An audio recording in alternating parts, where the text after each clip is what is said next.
அஸ்ஸலாமு அலைக்கும் வரஹமத்துல்லாஹி வபரகாத்துஹு. நபிகள் நாயகம் ஸல்லல்லாஹு அலா முஹம்மது ஸல்லல்லாஹு அலைஹி வஸல்லம் அவர்கள் சொர்க்கத்தில் இந்த 7 வகை மனிதர்கள் கட்டாயமாக இருப்பார்கள் என்று அலி ரலியல்லாஹு அவர்களிடம் கூறியதாக திர்மிதியிலே கூறப்பட்டுள்ளது.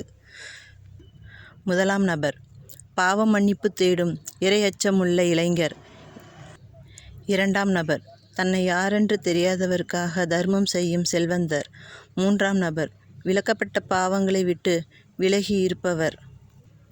அல்லாஹ் தஆலா எந்தெந்த விஷயங்களை செய்யக்கூடாது என்று கட்டளையிட்டிருக்கிறானோ அவற்றிலிருந்து விலகி இருக்கும் மனிதர். நான்காம் நபர், காலை நேரம் லுஹா தொழுகையை விடாமல் வழக்கமாக தொழுது வருபவர். ஐந்தாம் நபர், கூட்டு தொழுகையை அதாவது ஜமாத் தொழுகையை கடைபிடித்து வருபவர்.